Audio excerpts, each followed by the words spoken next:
Hey folks, how you doing? Hopefully you're all having a great day today. I've got 7 things on the list to talk about, and I've also got some food on the grill that I'm about to have to go take off, so I really have to get through this. I say that every time though, but I tend to ramble. So third quarter, I've always slowed down, and I say always, the past 4 years now, I've slowed down in the third quarter. You know, it's just the summertime hits, and I've got some family stuff going on, and it's okay for me to slow down, but from a revenue perspective, because revenue is always lowest beginning of third quarter, but it's time to kick things back up. So I haven't published a lot in the past couple months, as you probably have noticed, but here we go. I'm going to try to get back into the swing of things for fourth quarter, as I do every year, it seems like. So I've got a website migration happening this weekend. So no more published content this weekend because my website's being migrated to hopefully save a bunch of money. That's one thing on the list. I'm gonna try and get this video out. It's late Thursday, so probably Friday. Next up is a yin yang clock project, article only. So my nephew came over about a month or so ago, and I took a bunch of pictures documenting the build. I didn't record anything. You know, he's new to woodworking. I wanted him to have a good, fun experience. I didn't want to shove a camera in his face every time he turned around. So we did a bunch of woodworking with just taking pictures to document it. And I've got enough pictures to write an article. I've got the pictures assembled in such a way to tell a story of writing the article.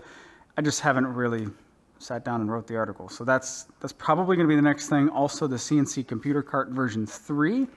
Which is that right there. That's the third computer cart that I've built for CNC related stuff since I've had a CNC in my shop, which has basically been to 2014, something like that.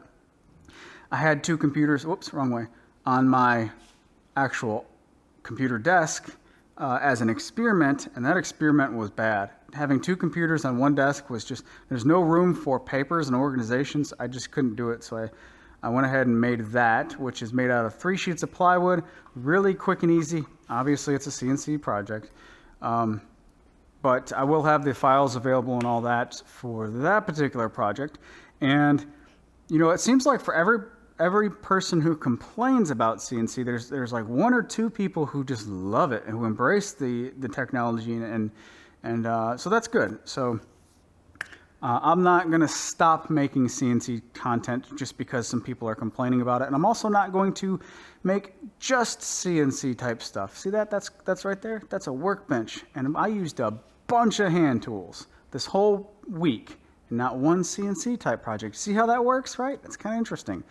So next on the list, which was where we used all them hand tools and such, an 1860s, well, 1840s to 1860s-ish, so pretty darn old, ammunition chest for a 24-pound howitzer. A friend of mine has built a museum in Starkville, Mississippi. It's a Civil War type museum, mainly focusing on the rolling artillery. So it's specialized in the rolling artillery. He's got a 1860s wheeling ambulance. He's got a rolling forge, several cannons. There's 2 other carts or wagons that I can't think of the names of. He's got a bunch of amazing pieces of history. And his latest find was a ammunition chest. This ammunition chest is probably 90% original. It is really, really, really nice. The biggest thing that we needed to change was 70 years ago it went through a restoration that was, I say restoration in quotes there because when you restore something, in my opinion, you bring it back to its original state. This was kind of a rehab more than a restoration. The bottom was rotten out on it originally, I suppose. So you replaced the bottom panel, whoever worked on it replaced the bottom panel, but they didn't do it to the specifications of the original drawings. And that's extremely important when you're dealing with preserving history. It has to be to the original specifications. That's the way I think. That's the way Mr. Duffy thinks. So I thought it was fascinating to be part of this project. He brought it over here Monday, Tuesday, Wednesday, all day. We worked on this thing to remove anything that was not original, and then I wouldn't say rebuild, but add on everything that was missing to make it to the original specifications. But we're not doing so in such a way that we want to fool you and say, you can't tell this is all original and you can't tell, right? And you can't tell that it's not. It's a time capsule. It should be viewed in such a way of like, oh, this is completely original, but I can clearly see that this piece was missing, so this is replaced to show you how this thing functioned. And it's so fascinating. So, and stuff like that, you're working with uniqueness, I guess is the best way to say it. So, nothing but hand tools, and of course, other than like planing lumber, dimensioning lumber, but we're fitting all of these components to something that's 200 or so years old, not quite 200. It was so much fun. It was so much fun. Did I record it? No. I didn't want to bother him in a woodworking setting with moving the camera around, slowing us down. We were just trying to accomplish a goal. We hit this for 3 days and just accomplished so much. What I did do is record a kind of an intro to the piece, a conversation, if you will, of what he found, what we know about it, and the craftsmanship that was had back then, that was completed back then, to make one of these chests. So we're going to hold off on publishing any part of that until he gets it 100% done and to what we'll call museum specs, where it's good enough to put in his museum. And at that point, we'll shoot a conclusion or a wrap-up video showing this is all that we did. You saw the before, now here's the after, and you can see how we kind of brought this piece back to life. So much fun working with Duffy over the past couple of days. So much fun working with an old piece of history like that and seeing the craftsmanship, seeing how they did things back then, seeing clear evidence of dovetails on the inside corners. Just all these little things here and there that you pick up on knowing about woodworking that you probably wouldn't pick up on had I seen this 15, 20 years ago. So that was fun. Next thing on my list is 2020 has me cooking at home, right? So it's just weird to eat out in public nowadays. 2020 has been crazy, and no explanation needed there.